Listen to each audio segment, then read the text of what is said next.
The design of the Legionnaire gives it a sleek military look. The cockpit is a great combination of form and function where the pilots can clearly see around them, as well as the extension for docking below.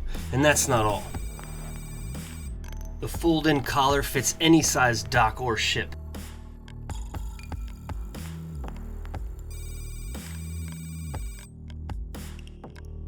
An easy access engineering bay.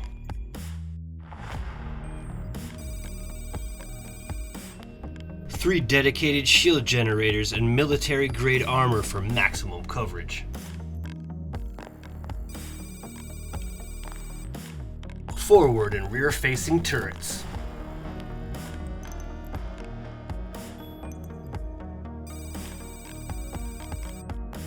Eight high-performance jump seats.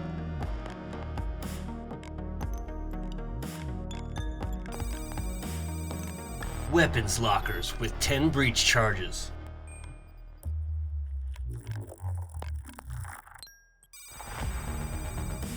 And top-notch hacking capabilities.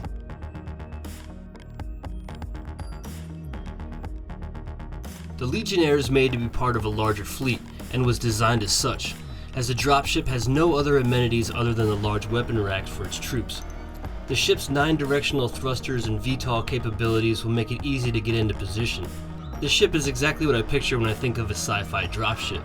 It reminds me of the iconic dropship from Aliens, the DL-4 Cayenne, one of my favorite sci-fi ships.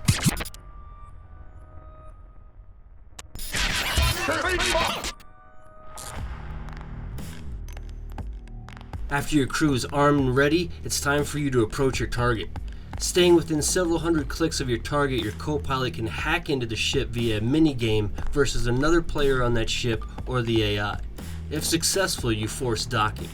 The docking point will extend and attach, where your breach troopers will be waiting locked and loaded. If you failed the counter hack, don't try and be a solo hero, as you will be met with a hail of fire. The docking collar will have retractable cover, so your troops coming out of the ship don't have to shoot down an empty hallway.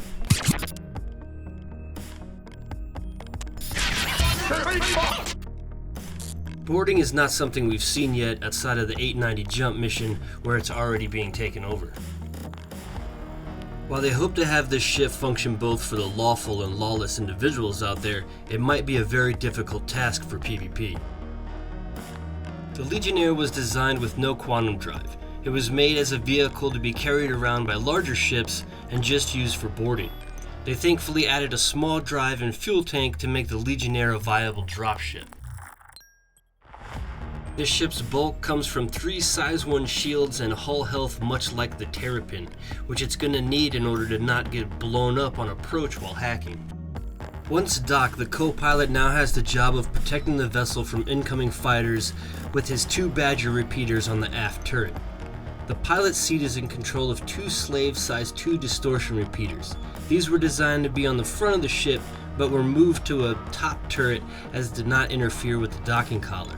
This is also great as it allows the pilot to maintain fire on the vessel you are docked to in order to keep it disabled. If the vessel is not shut down and manages to quantum travel, the docked Legionnaire will travel with it. The drop ramp allows for half of your breach team to EVA to another entry point. Equipped with 10 breach charges, your strike team must now get past the crew and lock doors to reach the bridge in time to disable the self-destruct sequence, which I'm sure any self-respecting captain would do. So hopefully they'll make the detonate timers a little longer to compensate for this kind of gameplay in PvP. Even if the Legionnaire ends up being terrible in PvP, the potential as a small dropship is there, and the NPC missions are promising. These missions will also make it easier to play both sides of the fence with pirate and bounty hunting gameplay. Having Twitch send you on to a caterpillar to kidnap a blackjack officer, or the bounty hunters guild sending you out to board and retake a stolen Idris to bring it back in one piece. We won't see boarding gameplay most likely till sometime into 4.0 with Pyro. But the idea of boarding a Vanduul King ship gives the Anvil Legionnaire quite an exciting future in the verse. Did you enjoy this video or want to see more like it? Help out the channel by hitting like and subscribe.